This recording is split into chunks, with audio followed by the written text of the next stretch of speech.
Outra Ou com poucos dentes. Oi? É uma outra diástole, não é? É uma outra diástole.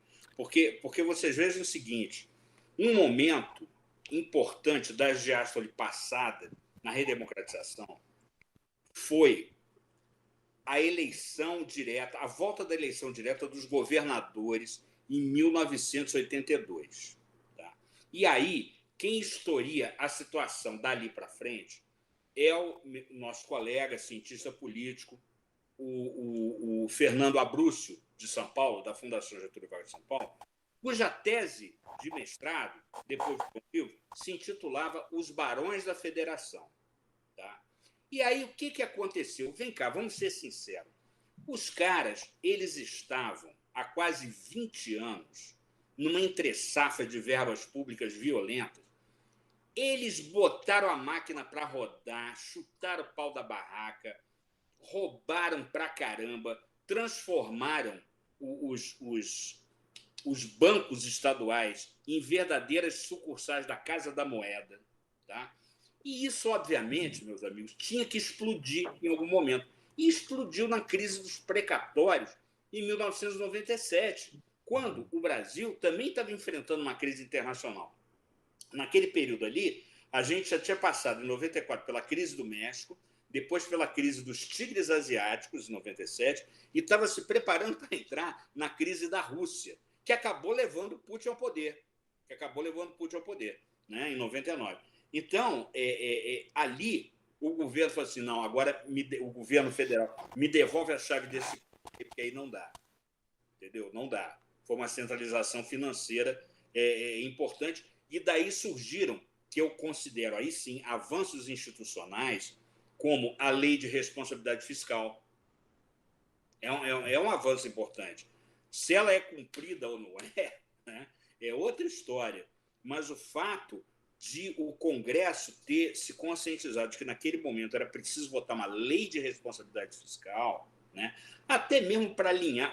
O Brasil tem ambições de ser uma potência, tem ambições de ser respeitado na comunidade internacional, não é?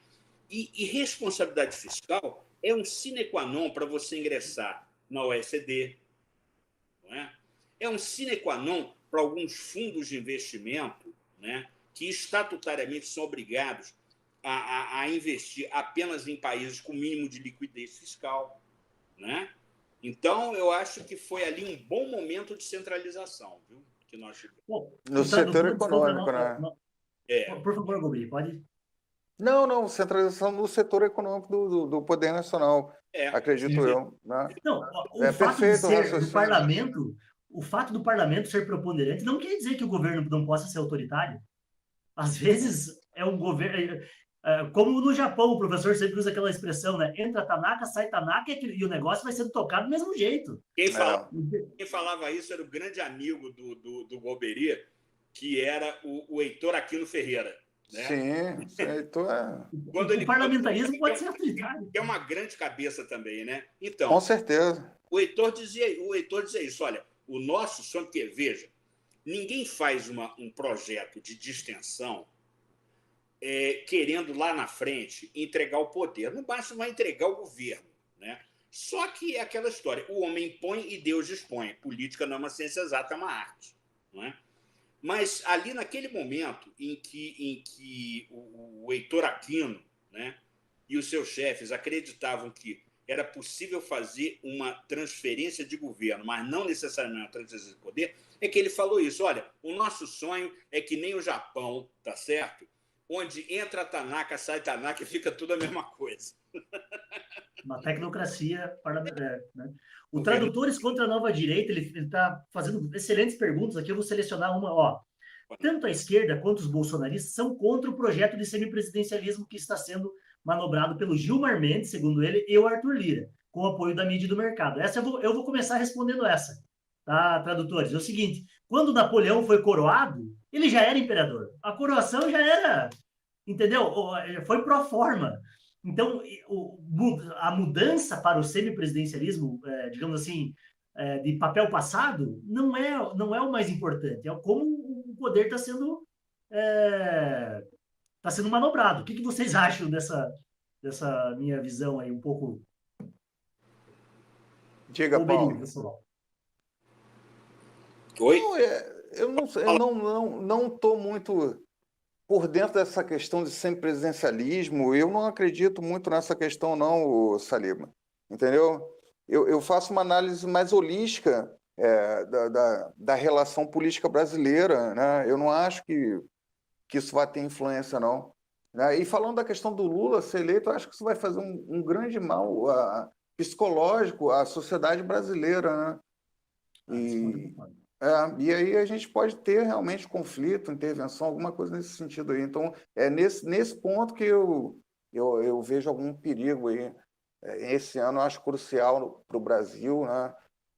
Essa questão das eleições aí polarizadas, e fiquei muito preocupado aí com essas falas do Lula hoje. Mas a questão do semipresidencialismo ali, meio orquestrado pelo Gilmar Mendes, eu não sei até que ponto isso aí pode vir a se tornar concreto, né?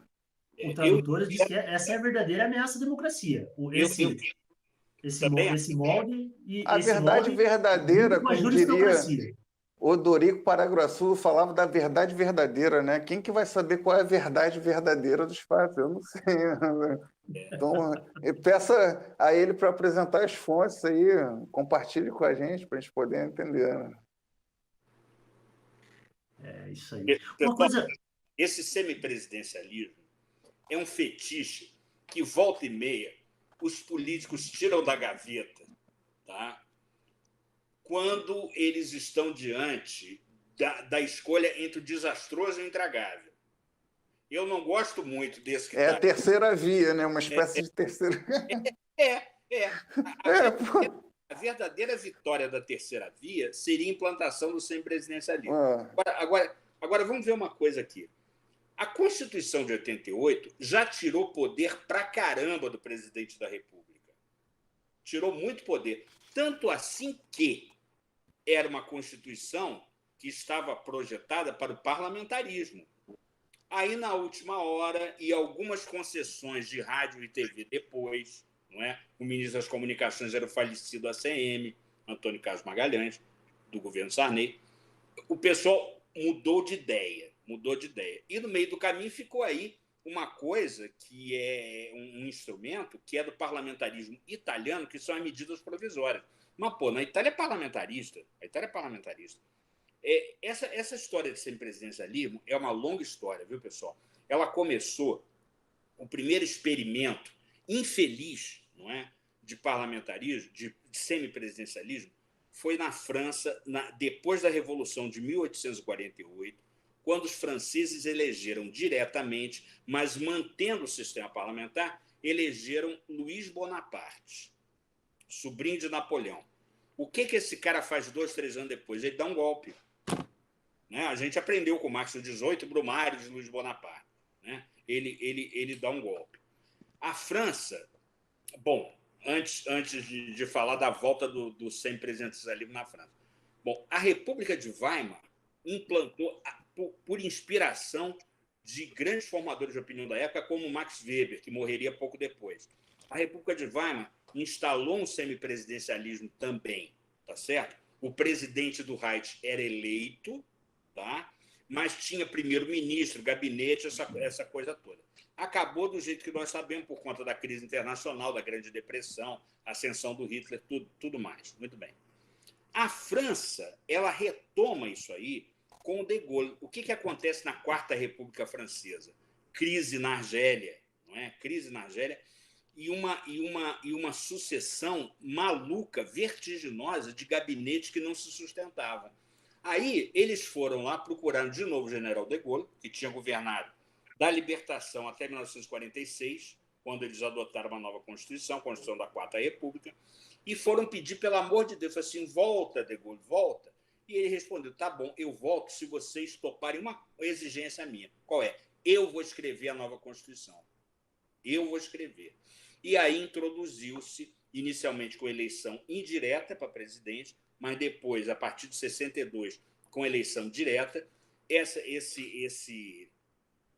misto, esse híbrido, em que o chefe de Estado não só é eleito diretamente, como conserva algumas prerrogativas muito importantes na política externa e na defesa, principalmente, tá? Na diplomacia, né? na política externa.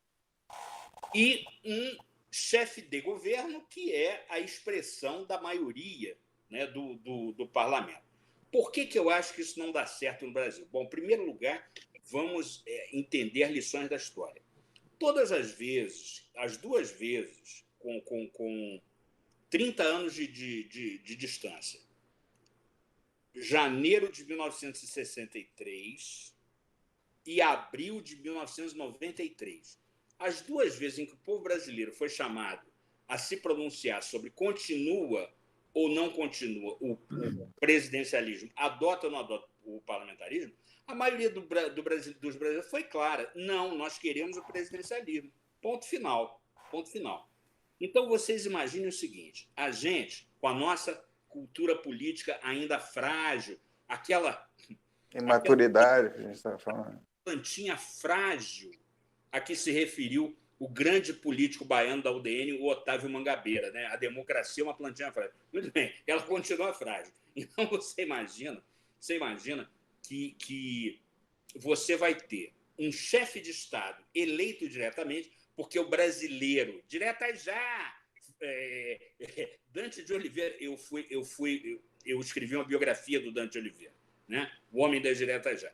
Então, assim, diretas já e tal. Então, o brasileiro tem um fetiche de que não há democracia sem eleição direta para presidente. Tá. Aí esse presidente vai ser eleito por dezenas de milhões de votos. Certo? Muito bem. O chefe de governo pode ser um sujeito hábil, porém com poucos votos. A exemplo, vou dar o nome aqui, Michel Temer, que era um anão eleitoral e um gigante dentro do Congresso. Acontece isso. Ele passava sempre raspando. Assim como Delfim Neto e outros. São pessoas muito intelectualizadas, têm uma cultura extraordinária. Então, quando abre a boca, o eleitor nem entende o que eles estão dizendo. Entendeu? Nem entende o que eles estão dizendo. Mas, assim, surgindo o primeiro choque de opinião, conflito de interesse, entre o presidente com dezenas de milhões de votos e o primeiro-ministro, chefe de governo, com apenas algumas dezenas de milhões de votos, você tem aí a receita para uma tempestade perfeita. Por isso é que eu sou contra.